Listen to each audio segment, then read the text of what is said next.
লিটন ইমনের দুর্দান্ত ইনিংসে ভর করে এক ম্যাচ পরেই সিরিজে ফিরল বাংলাদেশ। আয়ারল্যান্ডকে ব্যাটিং বোলিং দুই দিক থেকেই ধরাশায়ী করল লাল সবুজ প্রতিনিধিরা। বল হাতে শেখ মাহাদি নৈপুণ্য দেখানোর পর ব্যাট হাতে দায়িত্বশীলতার পরিচয় দেন সবাই।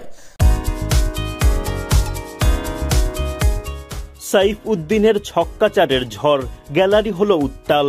দারুণ ক্যামিওতে দলকে জয় এনে দিয়ে হিরো ফেনী এক্সপ্রেস। এর আগে জয়ের ভিত গড়ে দেন অধিনায়ক লিটন দাস।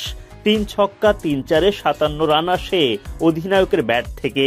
পারভেজ ইমনের অবদান ৪৩ রান। আয়ারল্যান্ডের দেয়ায় ১৭১ রানের লক্ষ্যে ব্যাটিংয়ে নামে বাংলাদেশ।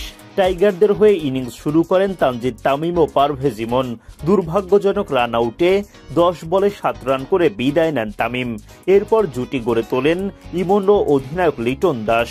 তাদের জুটিতে দলীয় ৫০ পার করে দল।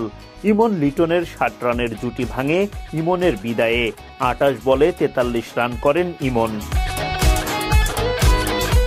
দলের হাল ধরে অধিনায়ক লিটন দাস ৫০ তুলে নেন। ছক্কা হাঁকিয়ে মাত্র ৩৪ বলে ৫০ পূরণ করেন তিনি। আউট হওয়ার আগে লিটন করেন ৫৭ রান। ৩৭ বলে ৩ ছক্কা ৩ চার আসে তার ব্যাট থেকে। ১৭ বলে ২২ রান করেন সাইফ হাসান। নিয়মিত বিরতিতে বাংলাদেশ উইকেট হারালেও লিটন দাসের গড়ে দেয়া ভিতের উপর দাঁড়িয়ে ঠিকই জয় তুলে নেয় বাংলাদেশ। সিরিজে এলো ১-১ সমতা। শনিবার সিরিজের দ্বিতীয় টি-২০তে আয়ারল্যান্ডের মুখোমুখি হয় বাংলাদেশ। দুই আইরিশ ওপেনার পল স্টার্লিং ও টিম টেক্টর মারকুটে ব্যাটিং করতে থাকেন শুরু থেকেই।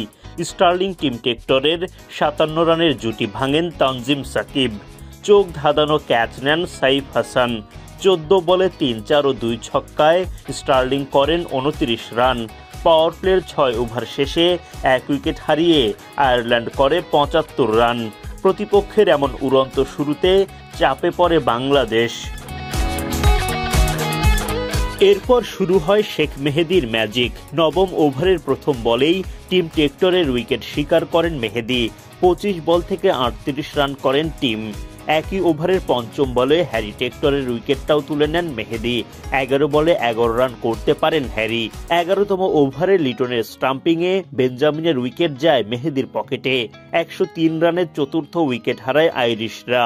ম্যাচে ফেরে বাংলাদেশ। ওদিকে আইরিশ ব্যাটাররা লড়াই চালিয়ে যান। বাংলাদেশের বোলাররাও চেষ্টা করেন নিজেদের সেরাটা দিতে। ফলে দারুণ শুরুর পর প্রত্যাশিত বড় পুঁজি না পেলেও ঠিকই লড়াই করার মতো সংগ্রহ তুলে নেয় আয়ারল্যান্ড।